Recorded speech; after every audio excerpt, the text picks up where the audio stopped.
Thumbs up. One second, I'll just put your sound up.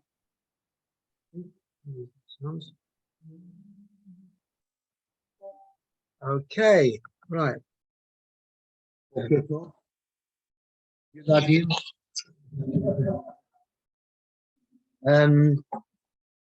The Torah is very, very strict with we're insisting that we do what we say we're going to do. Ishki do nedel Hashem says in Matot, somebody who makes a vow or hishra shavua al nafsho, or he makes a promise, lo yachel devaro. He shouldn't allow these words to become profane. Whatever comes out of your mouth, you should do. And motzas vatecha matot, and you're having kitetze, motzas vatecha tishmo vasita. Whatever comes out of your mouth, you should do. Now, it would seem that in early times, people were, the mode of speech, people were very quick to promise things. Now, when I read that, I thought to myself, well, it's a bit trite. I mean, why should it be different from what it is today? But I'm rereading a fascinating book by Oliver Cam called Accidents Will Happen. It's about English grammar and English speech, the way people speak. And he explains, it's a fantastic book, incidentally, it's really worth a read. And he explains in this book how modes of speech change.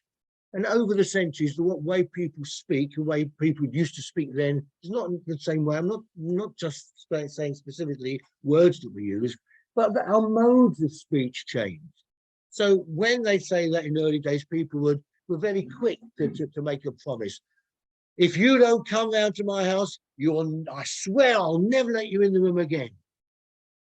That kind of stuff. And apparently, it was a very common way for people to speak.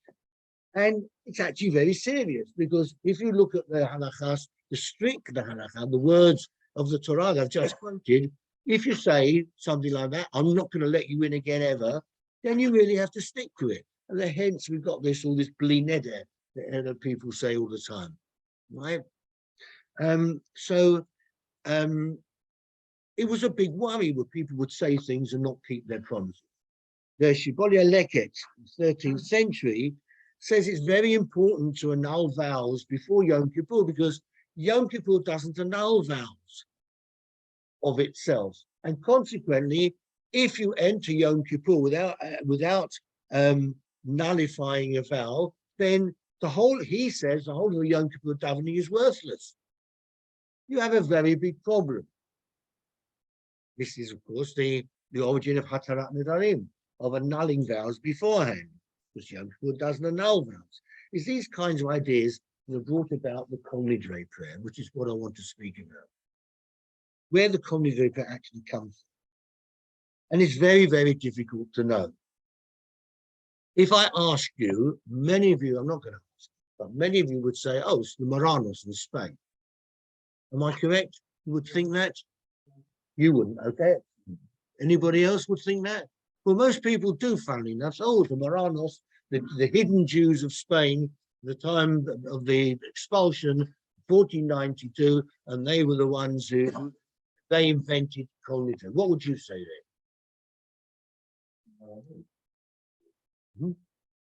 Yeah. Okay. Well, Jonathan Sachs, in a short talk he gives on the subject, thinks it can go back as far as the Visigoths, and this is as early as the 5th century. Is the Visigoths in the Germans, the German tribes who fought against Rome and so on, and they persecuted Jews, and he thinks it could go back there. There are sources, obviously, that will say it goes back to the Anshe Knesset Agadolah. Well, you'll find sources to say everything goes back to the Anshe. It's this kind of, if you're not sure where it comes from, say it goes back to the time of Ezra, which is by the end of the Tanakh. But there's no question about it, it's very early. The first time we actually find the Kol Nidrei prayer mentioned is in a statement by Rav Nachmanai Gaon of Surah, which is in the 8th century. And we find it in Rav Amram's Siddur, which is the very first Siddur ever of the 9th century. And obviously, it was clearly very well known by them. Fascinating thing is that both Nachmanai Gaon and Amram Gaon say that Kol Nidre prayer is minhag shtut. In other words, it's a lot of nonsense. Even though they quote it, they both say it's minhag shtut. Nachmanai Gaon and Amram Gaon, the first people to mention it.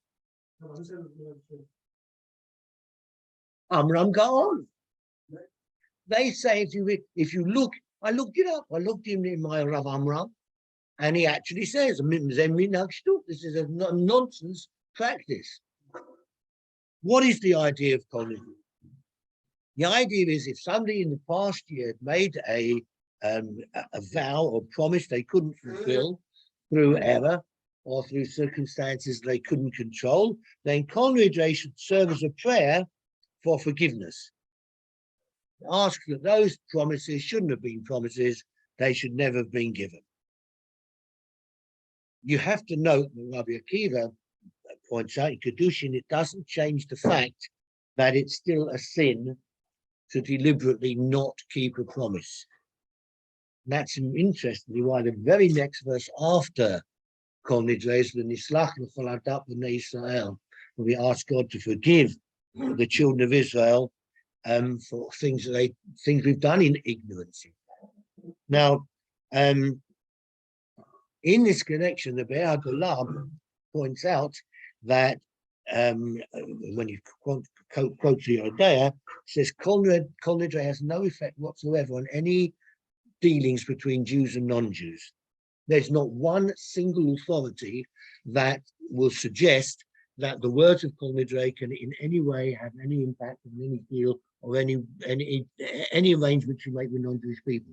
And that's very important because as over the years, you won't be surprised to know Kol Nidre has been roundly attacked by non-Jewish people, saying, no, you can't do business with Jews. If you do business with Jews, they won't keep their promises because they've got this prayer. But it was never, ever, ever had any hint of a suggestion of dealing with how we get on with non-Jewish people. Now, even so, there's an enormous amount of rabbinic opposition to it from great authorities. One of the main objections to Kol Nidre is that Hatarat Nedarim, the nullification of a vow, is a vow. You can't nullify all vows at the same time. When I was, I reminded of, I'm not happy about this, but I went to Stamford Hill before him, which is a long time ago. We had, we couldn't remember his name, couldn't, a man with a big white beard, a lovely Sephardi, darling of a man, elderly man. He was such a lovely man.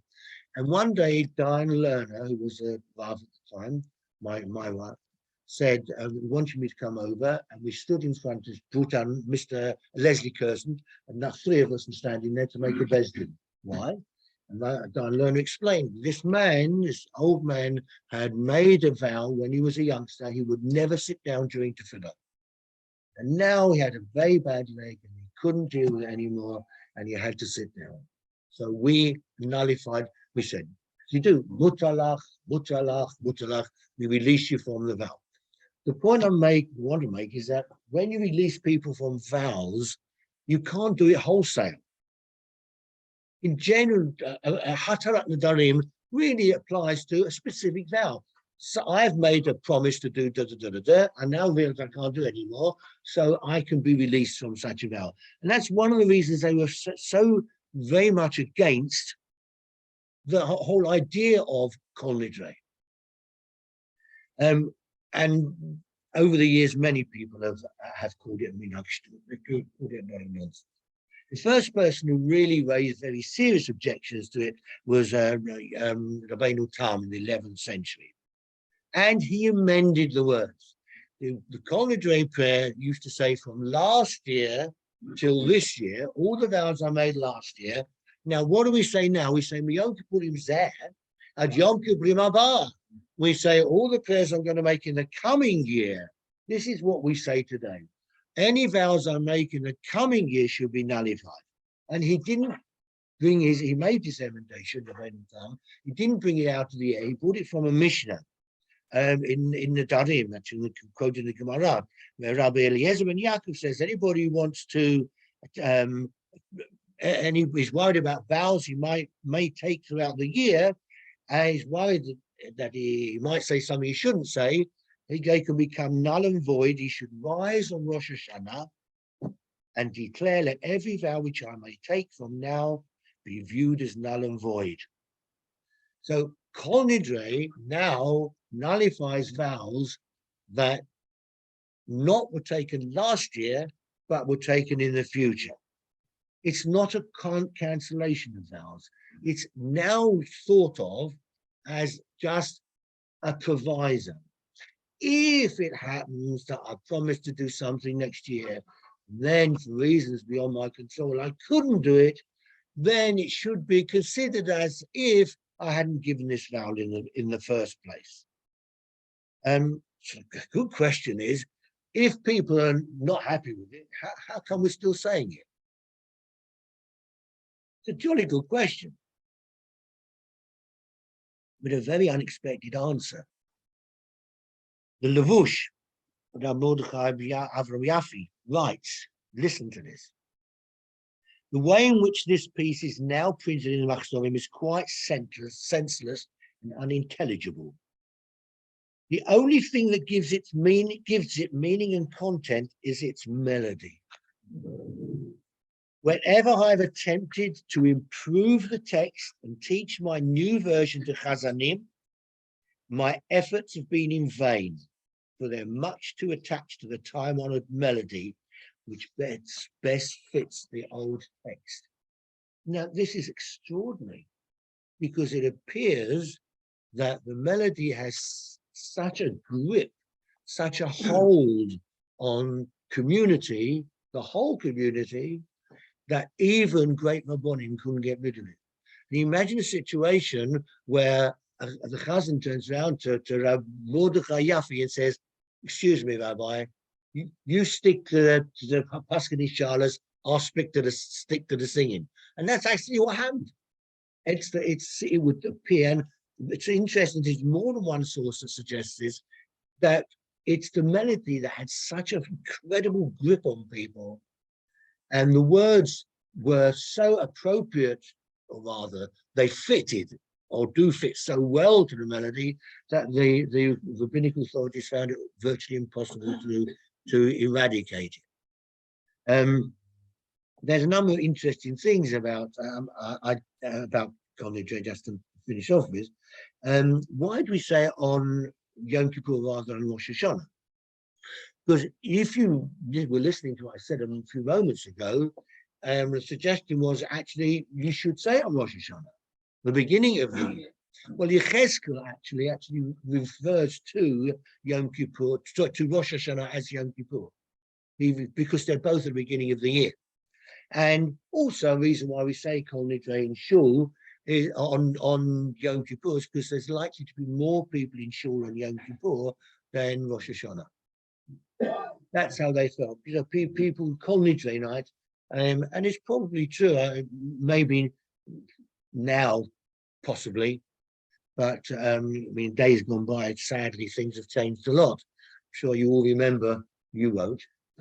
when we were kids, you couldn't get into shul on both nights of Rosh Hashanah. It was absolutely jam packed. And now, you know, second night Rosh Hashanah, you know, and the second day, I mean, it's very sad. Who told you that? No, it's not. Oh, come on. Yep, you've got it upside down. I've been told this before. Bruch took it from Kol Nidre. It's not, of course. It's much older than Of course, his Kol Nidre composition comes from, it's based on, yes, it's Mila Tachmimi, it's that question, but it's so obvious because it'd been sung, it was sung for I'm not going to say centuries, I don't know, but many years before Bruch wrote his Kol Nidre. I don't think so. Bruch, the composer Bruch, he's written a suite called Kol Nidre.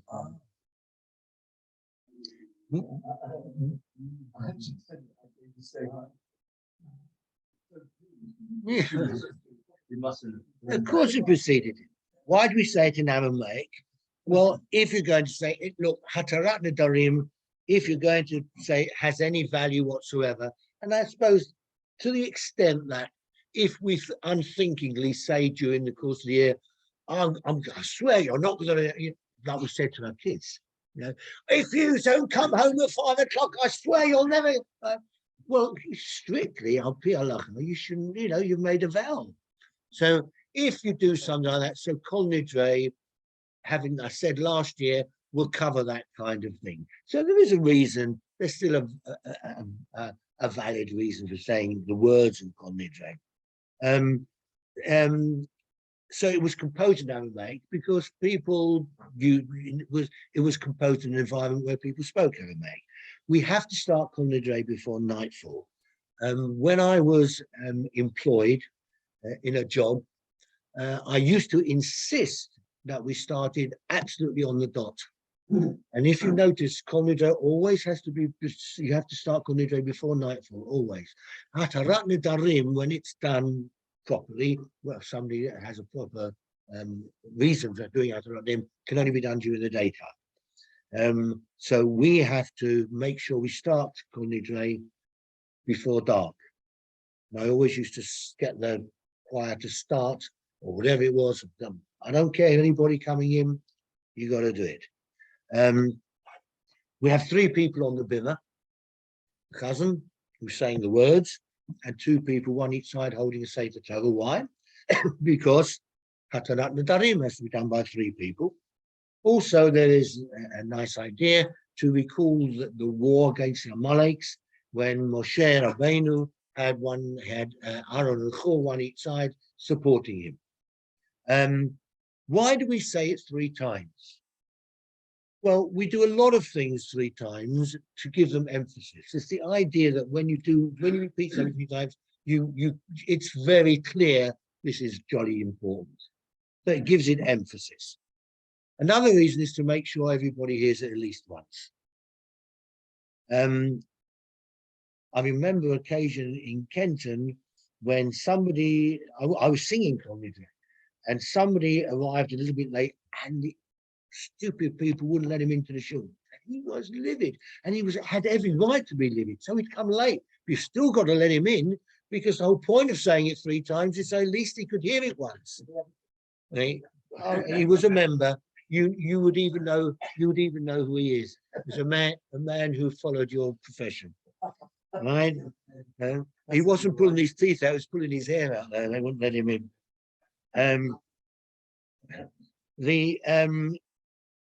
There is a practice that almost all Chazonim have, and is brought in the sources. One should say the first one very quietly, the next one louder, and the third one louder still. That's brought in the sources. What's the idea? The idea of that is like a servant approaching his master. So, you sort of say, excuse me, sir, it's Tuesday off. What? Can I have next Tuesday? What do you mean? Please, sir, can I have next Tuesday off? That's what it is. And that's what really why it's done in that fashion. And also increasing the loudness impresses itself on the congregation. I have seen a source that you might be interested in, because if you haven't done it before, you might think that the congregation should actually say the words of Kol Nidre to themselves, not loud, too loud to hear the congregation, to hear the chazan, but you should say the words of Kol Nidre as well, as it's your own personal Hatarat Nedarim, because you can't do Hatarat Nedarim on behalf of a third party. you can't send a shaliach, you can't send somebody else on your behalf to do him. You got to do it for yourself. So there is a suggestion, not a suggestion, there is a view that one should actually say commit very quietly and one for this. Yes, this would be the reason. Yeah. Right, there you are. L'chaim.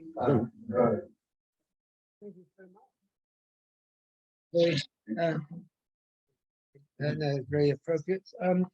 So this brings to a conclusion the series of breakfast and learn sessions for 5782.